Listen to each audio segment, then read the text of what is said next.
Hi guys, today I'll be taking a look at a very sharp tactile switch, the MOMOKA Shark. Let's get started.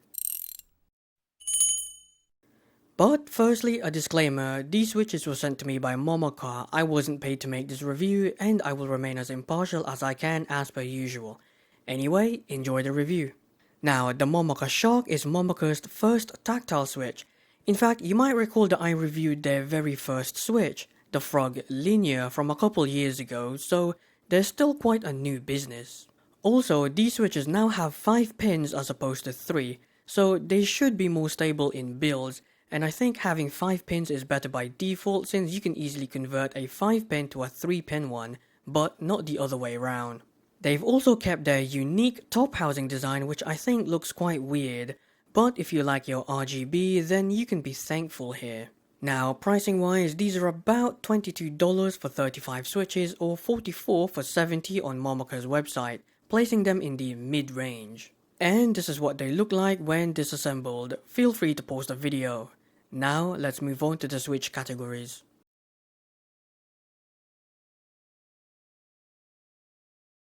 On-center key presses are generally quite smooth with only some occasional hints of scratchiness when typing slowly.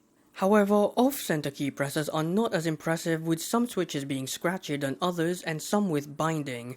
But they aren't super noticeable when typing normally, and they did improve the more I used them. Overall, they're smooth enough to not be a huge bother, but those inconsistencies do let them down slightly. 7 out of 10. Now, according to MOMOKA, these switches have an actuation point of 2mm and a total travel of 4mm.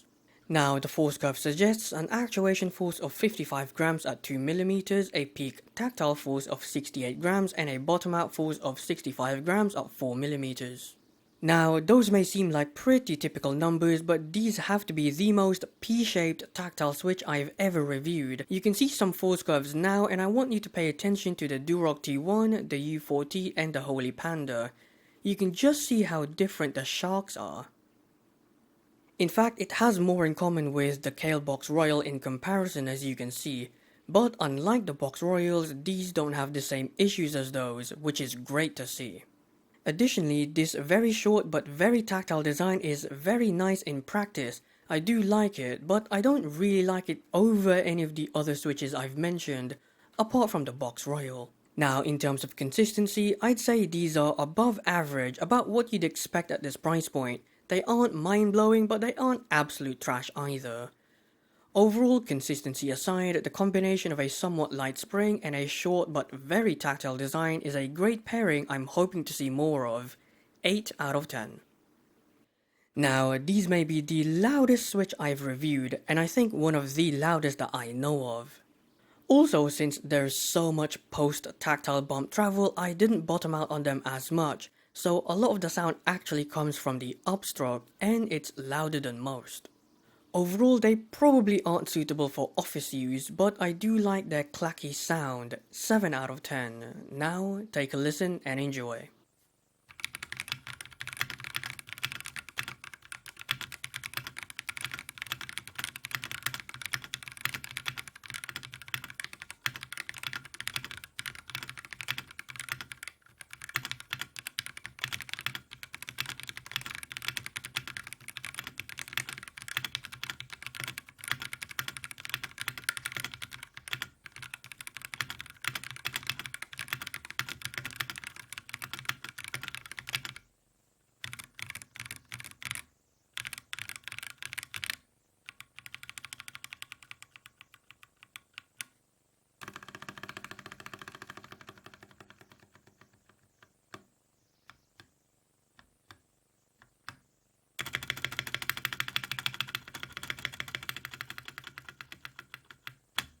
Now, regarding typing, the very first thing I felt was the P-shaped tactility. It kinda reminded me of the Zelio switch I reviewed a couple years ago when I tried those for the first time, even though those were quite different.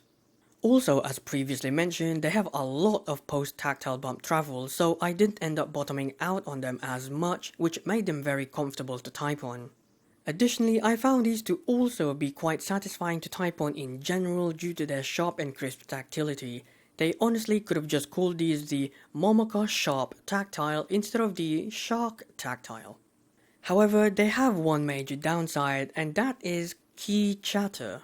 Now, it's not the worst key chattering I've encountered. It happens both during slow and fast typing, around per 1000 words or so.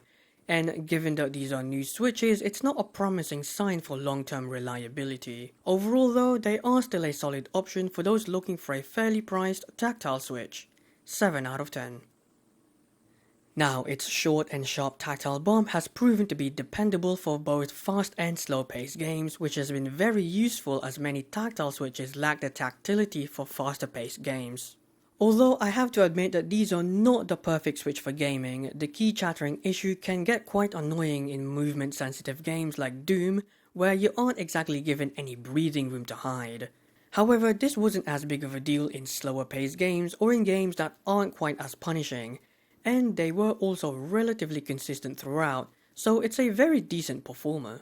Overall, despite the key chattering issues, I can see myself using this switch for gaming. That tactility is just that good, and it more than makes up for any downsides I mentioned. 8 out of 10. In conclusion, while they aren't the smoothest or most consistent, it's one of the most tactile switches on the market. And if you're searching for a smoother alternative to the Kalebox Royal, then these switches might just be what you need. The final score for this switch is 37 out of 50 or 74%. Not the best, but far from the worst. And that's the end of the review. Next time, the Kalebox Royal maybe? Until then, take care and goodbye.